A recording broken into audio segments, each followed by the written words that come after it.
जय Shri Shyam everyone, welcome to case based series class 12 business studies. अब हम चैप्टर नंबर 5 यानी कि ऑर्गेनाइजिंग की केस बेस्ड क्वेश्चन करने वाले हैं। आपको हमेशा ये टिप ध्यान रखनी है, पहले आपको क्वेश्चन के एंड में आके क्वेश्चन की रिक्वायरमेंट को समझना है और फिर अपने पूरे पैराग्राफ को पढ़ना है। ठीक है, चलिए तो अब हम ऐसा ही करेंगे। सबसे पहले हम क्वेश्चन के एंड में आएंगे और हम क्वेश्चन की रिक्वायरमेंट को समझेंगे। ये पूरा हमारा केस स्टडी ही है। यहाँ पे आएंगे लास्ट में। क्वेश्चन में क्या लिखा है? Identify the type of organization which permits the flow of communication. Type of organization आपको बताना है, तो फॉर्मल इनफॉर्मल में से हमें बताना है। हमें आइडिया लग गया है। ऑर्गेनाइजेशन स्ट्रक्चर होता तो आप बताते फंक्शनल या डिविजनल में से। समझ में आया? ठीक है। Also state an advantage of the type of organization, जो आपको ए पार्ट में पता चली है। तो जो ए पार्ट में हमें टाइप ऑफ ऑर्गेनाइजेशन पता लगेगी उसका हमें एक एडवांटेज लिखना है। समझ गए? तो अभी हमें पूरा क्वेश्चन पढ़ना है, keeping in mind formal and informal organization structure. ठीक है, आइए तो क्वेश्चन पढ़ना स्टार्ट करते हैं। Elegant automobiles limited decided to set up its new manufacturing unit in the backward areas of Rajasthan. Elegant limited ने डिसाइड किया कि हम अपनी जो मैन्युफैक्चरिंग यूनिट है वो राजस्थान के बैकवर्ड एरिया में लगाएंगे, क्योंकि वहाँ पे बहुत कम जॉब अपॉर्चुनिटीज अवेलेबल हैं। People of that area welcome this effort. तो वहाँ के लोगों को बहुत अच्छा लगा कि चलो कोई हमारे एरिया में आया है डेवलपमेंट करने। The company also decided to provide facilities like schools, hospital, market etcetera. Company ने और अदर फैसिलिटीज भी लोगों को प्रोवाइड कराई in the factory premises so that people are attracted to join the factory. ये सारी फैसिलिटीज फैक्ट्री प्रेमिसेस में ही available कराई गई ताकि ज़्यादा से ज़्यादा लोग फैक्ट्री में ज्वाइन हों। वो ज्वाइन होना चाहे इस फैक्ट्री में, काम करना चाहे इस फैक्ट्री में, ताकि उन्हें स्कूल, हॉस्पिटल, सब चीज़ों की फैसिलिटी मिल सके। ठीक है, तो elegant automobile limited started earning huge profit. Another competing company asked their production manager to investigate the reason of earning huge profits by Elegant Automobile। तो एक और जो competing कंपनी थी उन्होंने अपने लोगों को भेजा कि भैया देखो एलिगेंट में इतना प्रॉफिट कैसे हो रहा है। He found, मतलब उस इन्वेस्टिगेशन वाले जो बंदा आया था उसने देखा कि दोनों कंपनीज में सिस्टमैटिक कोऑर्डिनेशन था वेरियस एक्टिविटीज में टू अचीव ऑर्गेनाइजेशन गोल। हर एम्प्लॉय को पता था कौन किस चीज के लिए रिस्पॉन्सिबल है एंड अकाउंटेबल है, to whom. The only difference was in his organization communication took place only through the scalar chain. उस बंदे ने देखा कि हमारी ऑर्गेनाइजेशन में सिर्फ स्केलर चेन से ही कम्युनिकेशन होता है, मतलब सिर्फ फॉर्मल ऑर्गेनाइजेशन ही है। Whereas elegant automobile limited was allowing flow of communication in all the direction as per the requirement, मतलब वहां पे इनफॉर्मल भी है। तो उस बंदे को क्या पता लगा कि हमारे यहाँ तो फॉर्मल ऑर्गेनाइजेशन स्ट्रक्चर है, स्केलर चेन से ही इंफॉर्मेशन आती है, बट एलिगेंट में इनफॉर्मल ऑर्गेनाइजेशन स्ट्रक्चर भी है। वहाँ पे फ्री फ्लो ऑफ कम्युनिकेशन है जिससे इंफॉर्मेशन जल्दी स्प्रेड होती है, फीडबैक जल्दी आता है, डिसीजन मेकिंग जल्दी होती है। तो कौन सा फ्लो ऑफ कम्युनिकेशन हमें पता लगा, जो कौन सा ऑर्गेनाइजेशन हमें पता लगा जो एलिगेंट में है? Informal organization. तो कौन सा टाइप ऑफ ऑर्गेनाइजेशन है which permits the flow of communication in all the direction in Elegant Automobile? Informal. और इनफॉर्मल के आप एडवांटेज लिख दोगे, फास्टर कम्युनिकेशन स्प्रेड होता है, फास्टर डिसीजन मेकिंग होती है, और बहुत जितने भी देखो एक बार आइडेंटिफाई हो गया फिर तो आप लिख ही लोगे। तो हमने यहाँ पे इनफॉर्मल ऑर्गेनाइजेशन लिख दिया और पूरे लाइन लिखनी है, informal organization permits the flow of communication in all the directions. The advantage of informal organization, employee interactive feel करते हैं, कॉम्पिटिटिव फील करते हैं, बेटर एम्प्लॉय एंगेजमेंट होता है, वर्क कल्चर होता है, प्रोडक्टिविटी बढ़ती है। तो इनफॉर्मल ऑर्गेनाइजेशन के सारे बेनिफिट्स आप लिख दोगे। ठीक है, सारे नहीं, आपसे एक ही पूछा है, एनी वन बेनिफिट, कोई भी एक बेनिफिट आप लिख दोगे। ठीक है, एन एडवांटेज तो फालतू क्यों लिखना है, एक है तो ज़्यादा से ज़्यादा दो लिख दो बस, इससे ज़्यादा नहीं लिखने की ज़रूरत। ठीक है, नेक्स्ट क्वेश्चन में भी हम सेम करेंगे। हम पहले पढ़ेंगे कि हमारी रिक्वायरमेंट क्या है। तो इसमें एमसीक्यूज है बेसिकली। ठीक है, तो एमसीक्यूज में आपको identify the philosophy that is being followed bye SNM. SNM क्या फिलॉसफी फॉलो कर रहा है उसके बारे में बात करना है बेसिकली। तो पहले हम फिलॉसफी समझते हैं। तो फिलॉसफी जब भी वर्ड आएगा तो अब डेलीगेशन डिसेंट्रलाइजेशन आएगा। ठीक है, आइए। सार्थ है, सार्थ the name has been associated with manufacturing and sale of fashion products since 1960, जब कपिल सारथी ने अपना फर्स्ट फैशन आउटलेट खोला था अहमदाबाद में। सारथी कॉस्मेटिक्स इनकॉर्पोरेट हुआ था 1940 में, यहाँ पे 1970 कर लो, और वो फिर इसी फैमिली का पार्ट बन गया। सारथी परफ्यूम्स फिर आया गुजरात में 1985 में। अब डिफरेंस क्या था सारथी वालों में और अदर कंपनीज में कि एक बड़ी कॉरपोरेशन की बजाय सब कुछ एक ही जगह पे मैनेज हो रहा है, उसकी बजाय उन्होंने क्या किया 180 स्मॉलर कंपनीज बना दी अपनी, परफ्यूम का अलग, कपड़ों का अलग और कॉस्मेटिक्स का अलग, ऐसे अलग अलग अलग डिपार्टमेंट बना दिया। Each focused on specific product implying selective dispersal of authority, keyword, recognizing decision maker need for autonomy as decision making authority is pushed down to the chain of command। Chain of command में नीचे तक authorities को push down कर दिया, तो हमें पता लग गया डिसेंट्रलाइजेशन है। It enables the company to maintain short lines of communication, क्योंकि देखो अब शॉर्ट लाइन ऑफ कम्युनिकेशन समझ रहे हो, अलग अलग अलग कॉस्मेटिक्स का अलग है, तो कॉस्मेटिक्स की लाइन ऑफ कम्युनिकेशन अपनी है और कपड़ों की अपनी लाइन ऑफ कम्युनिकेशन है और ज्वेलरी की अपनी लाइन ऑफ कम्युनिकेशन है, तो एक छोटी छोटी लाइंस ऑफ कम्युनिकेशन बन गई हर डिपार्टमेंट में बिटवीन कस्टमर्स और एम्प्लॉयज। कस्टमर की भी कोई भी बात आती है, कॉस्मेटिक्स से आती है तो सीधा कॉस्मेटिक्स वालों के पास चली जाती है, ठीक है। And accelerate the development of talent. इस डिसेंट्रलाइजेशन से टैलेंट भी डेवलप हुआ। कैसे? जूनियर्स को काम आया, नीचे तक लोगों के पास अथॉरिटी गई, काम करने की फ्रीडम गई, उन्हें काम बांटा गया, अथॉरिटी गई तो रिस्पॉन्सिबिलिटी भी गई, तो उनको काम भी करना आया, तो डेवलपमेंट ऑफ टैलेंट भी हुआ, है ना। तो डिसेंट्रलाइजेशन इज द फिलॉसफी जो इस क्वेश्चन में बात करी गई है। तो identify the philosophy that is being followed by एस&एम थ्रू विच वो डिसीजन मेकिंग रिस्पॉन्सिबिलिटीज को हायरार्कियल लेवल, जब भी लिखा आया है चेन ऑफ कमांड वगैरह ऐसा लिखा आ रहा है ना, तो डेलीगेशन है, डिसेंट्रलाइजेशन है।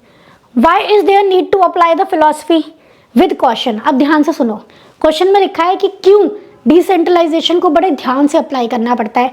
आप अगर सारी फ्रीडम दे देते हो, सारी ऑटोनॉमी दे देते हो, तो हो सकता है कोई एक डिपार्टमेंट डिसइंटीग्रेट हो जाए, मतलब कोऑर्डिनेशन प्रॉब्लम आ जाए, सबको एज अ होल इकट्ठा करना संभालना मुश्किल हो जाए, तो there might be disintegration of organization. Decentralization से एक ही नुकसान हो सकता है। थर्ड है the application of philosophy can foster sense of competition among the department. अगर डिसेंट्रलाइजेशन होगा तो सभी डिपार्टमेंट में कंपटीशन रहेगा, बिल्कुल रहेगा, which in turn help the firm in the following manner. किस तरीके से फर्म की हेल्प होगी ओवरऑल? तो facilitate growth, yes. Better control, नहीं, इसमें कंपटीशन में कंट्रोल की बात नहीं आएगी। रिलीफ टू टॉप मैनेजमेंट, वो तो वैसे भी मिलेगा। क्विक डिसीजन मेकिंग, वो तो वैसे भी होगा डिसेंट्रलाइजेशन में। कंपटीशन से क्या फायदा होगा? ग्रोथ होगी।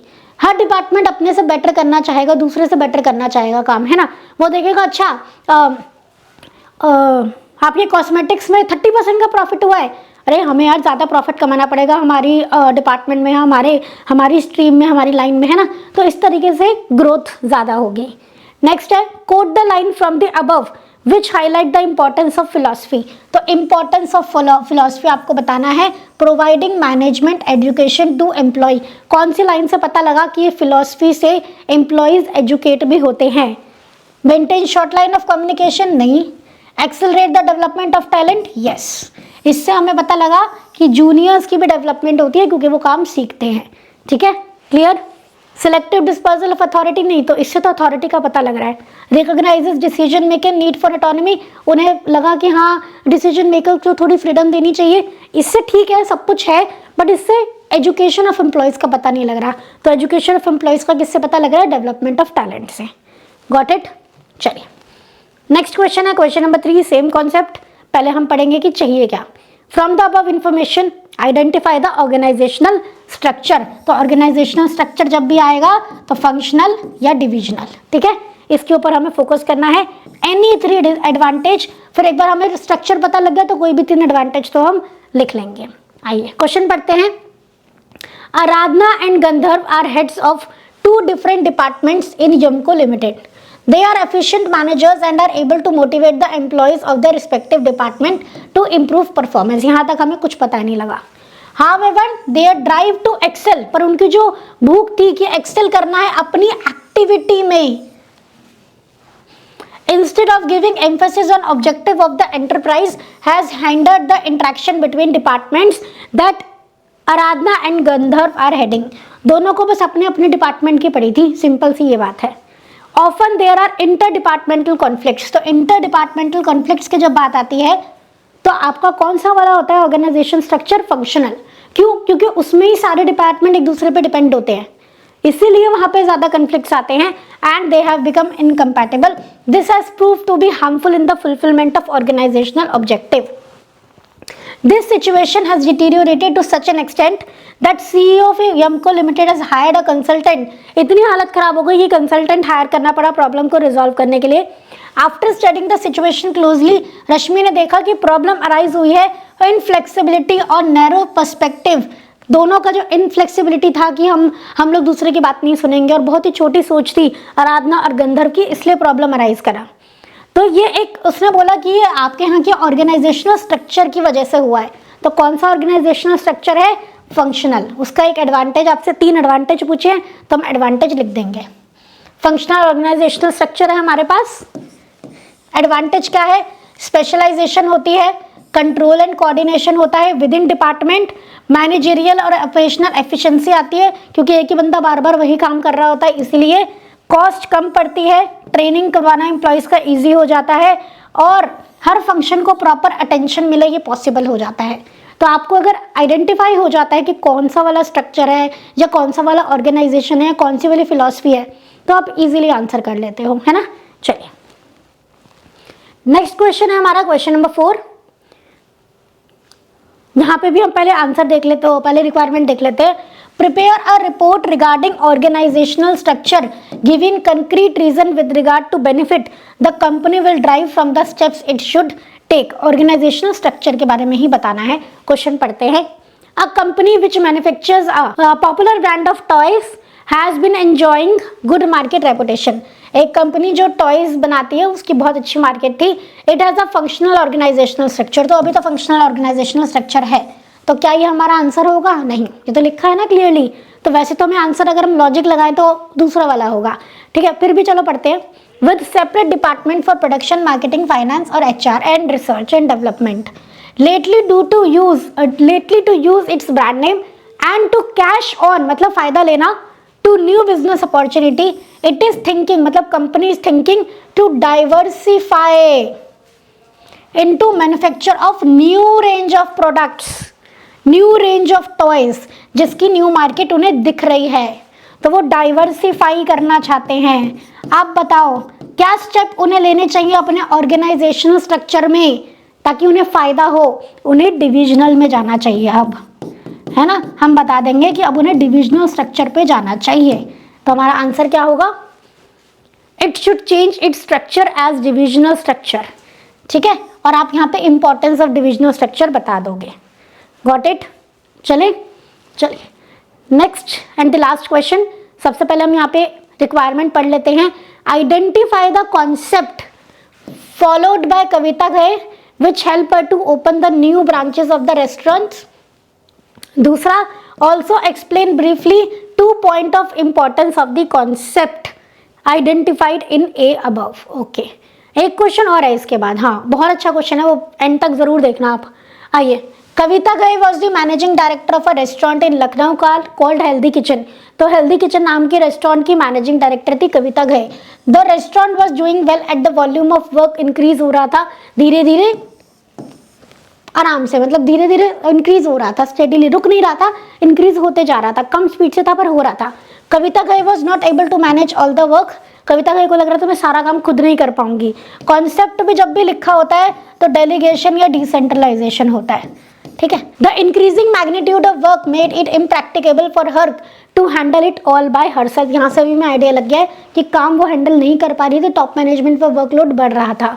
More over her objective is to open more branches. उसे लग रहा था वैसे भी मुझे और ब्रांचेस ओपन करनी है, तो उसने निखिल गुप्ता को अपॉइंट करा अपना general manager and right to command his subordinate दे दिया। उसे अपना राइट दे दिया।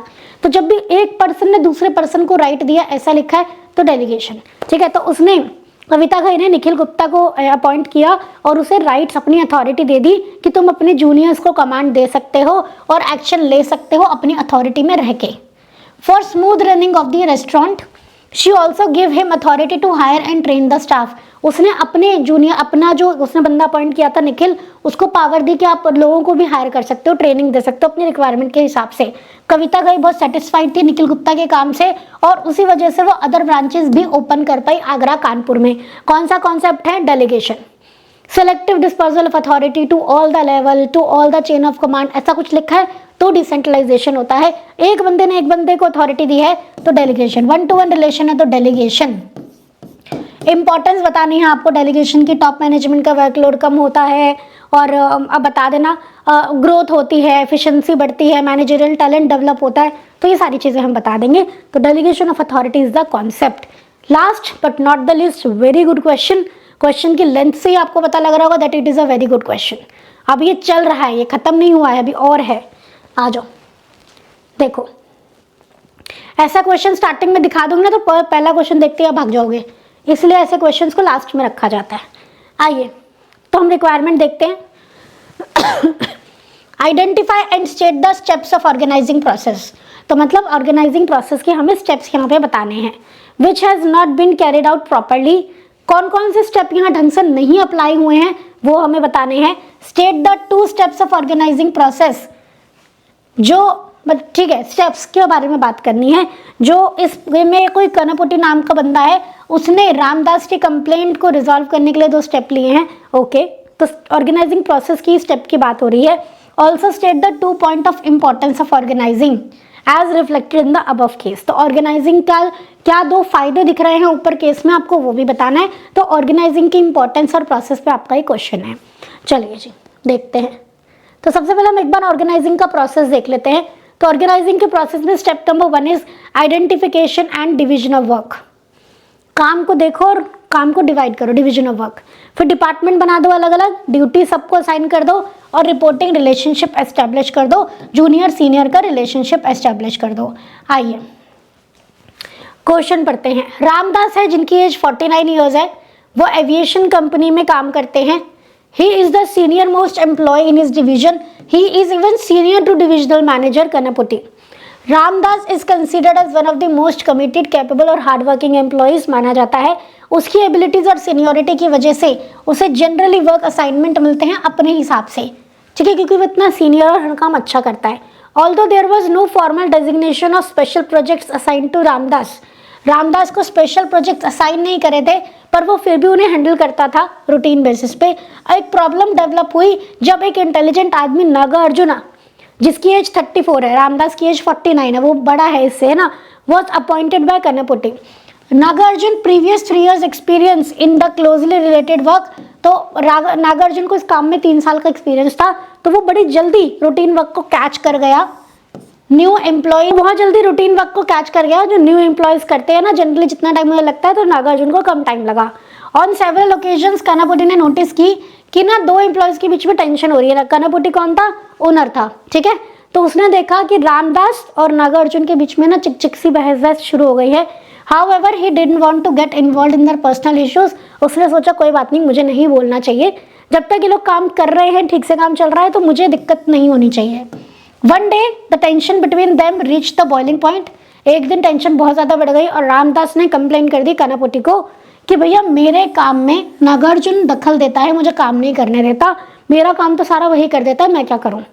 कनापुटी issued the order stating the clear allocation of job and related duties. तो प्रॉब्लम यहाँ पे क्या थी? ऑर्गेनाइजिंग प्रोसेस के कौन से 2 स्टेप यहाँ पे अच्छे से नहीं हुए थे। यहाँ पे क्लियर एलोकेशन ऑफ ड्यूटीज नहीं हुआ था, रिपोर्टिंग रिलेशनशिप एस्टेब्लिश नहीं हुआ था, ये 2 स्टेप अच्छे से नहीं हुए थे, ठीक है, इसलिए प्रॉब्लम आई थी। तो फिर उन्होंने क्लियर रिलेशनशिप एस्टेब्लिश किया, ठीक है। पहले तो क्लियरली वर्क को अलॉट किया और उसने क्लियर किया वर्किंग रिलेशनशिप। तो 2 स्टेप क्या लिए प्रॉब्लम को दूर करने के लिए? ये this help in reducing the workload, enhancing productivity and removing ambiguity. इससे फायदा ये हुआ वर्कलोड कम हो गया क्योंकि डिवाइड कर दिया काम, प्रोडक्टिविटी बढ़ गई क्योंकि सबको पता है मुझे क्या काम करना है, कोई एम्बिग्विटी नहीं रहा, कोई डाउट नहीं रहा, ठीक है। क्वेश्चन क्या था? Identify and state the steps of organising process जो नहीं हुए हैं अच्छे से। आइए जी, कौन कौन से स्टेप्स अच्छे से नहीं हुए थे? ड्यूटीज को असाइन नहीं किया गया था अच्छे से, ठीक है। कना बुड्ढी ने कैसे रिस्पॉन्ड किया कंप्लेंट को? उसने पहले ड्यूटीज असाइन की और सबका रिपोर्टिंग रिलेशनशिप एस्टेब्लिश किया। कहाँ लिखा है अगर आपसे पूछा जाए तो? प्रॉब्लम तो यही थी ना कि काम सबको असाइन नहीं थे, है ना। उसने फिर इसके रिस्पॉन्स में काम भी असाइन कर दिया और रिलेशनशिप भी एस्टेब्लिश कर दिया। कौन किसका जूनियर रहेगा, कौन किसका सीनियर रहेगा, सब बता दिया। फायदा क्या? लेकिन फिर आपसे 3 एडवांटेज पूछे नॉर्मली। आओ, also state the 2 point of importance. Advantage importance एक ही बात है। 2 ऑर्गेनाइजिंग की इंपॉर्टेंस बताने हैं, जो ऊपर आपको दिख रहा है साफ साफ तो लिखा है। वर्कलोड कम हो गया, प्रोडक्टिविटी बढ़ गई, एफिशिएंसी बढ़ गई, तो क्लैरिटी आ जाती है, एम्बिग्विटी नहीं रहती है, स्पेशलाइजेशन मिल जाता है, डिवीजन ऑफ वर्क से एडमिनिस्ट्रेशन अच्छा हो जाता है, डाउटफुलनेस खत्म हो जाती है। तो बहुत सारे एडवांटेज है, ठीक है। हमें बहुत सारी चीज़ें इसमें क्लियरली पता लग रही हैं। Got it? चले, प्रोडक्टिविटी बढ़ जाती है, ग्रोथ होती है, ऑप्टिमम यूटिलाइजेशन ऑफ रिसोर्सेज होता है, ये भी हमें देख के यहाँ पे पता लग रहा है। तो और भी एडवांटेजेस हो सकते हैं। क्लियर? तो स्टेप वाइज वाला भी हमने क्वेश्चन कर लिया। तो इस तरीके से आपका ऐसे डायरेक्टली भी पूछा जाएगा, ऐसे पूछा जाएगा कौन सा स्टेप हुआ है, आगे के 2 स्टेप बताओ, कौन सा स्टेप नहीं हुआ है वो बताओ, तो आगे के 2 स्टेप बताओ कौन कौन से होने चाहिए। तो इस तरीके से आपके स्टेप वाले क्वेश्चन भी आ सकते हैं, प्रोसेस वाले क्वेश्चन भी आ सकते हैं, ठीक है। और इनफैक्ट डायरेक्टली इंपॉर्टेंस वाले आते हैं तो दिक्कत नहीं होती। जो स्टेप्स वाले प्रोसेस क्वेश्चन आते हैं ना, प्रोसेस वाले, वहाँ पर दिक्कत होती है, क्योंकि आपको सीक्वेंस में स्टेप्स याद रखना वहाँ पे थोड़ा सा दिक्कत देता है। तो प्लीज़ आप जितने भी आपके स्टेप्स हैं हर चैप्टर के, उनको एक पेज पे लिख लो और डेली बेसिस पे उसको रिवाइज करो। आपको कंटेंट 100 मिल जाएंगे इंटरनेट पे, कोई दिक्कत की बात नहीं है, बट अपने हाथों से जो चीज़ आप लिखते हो ना और उसको रिवाइज करते हो, उसकी बात ही अलग होती है, ठीक है। चलिए, तो हमारी case based question for chapter number 5 यहाँ ओवर होते हैं। आई होप आपको वीडियो अच्छी लगी होगी। फ्रेंड्स के साथ इसे ज़रूर शेयर करेंगे, चैनल पर नए हो तो चैनल को सब्सक्राइब करेंगे। एंड और चैप्टर्स की भी हमारी केस बेस्ड सीरीज आने वाली हैं और प्रीवियस चैप्टर्स की भी लग चुकी हैं। तो बेसिकली आपको सारे चैप्टर्स की आप यहाँ पे केस बेस्ड क्वेश्चन मिलने वाले हैं, तो आप लोग उन्हें ज़रूर देखेंगे और ज़रूर प्रैक्टिस करेंगे। Thank you so much everyone. जय Shri Shyam. And for the PDF description में लिंक है, वहाँ से आप PDF डाउनलोड कर सकते हैं। Thank you so much everyone.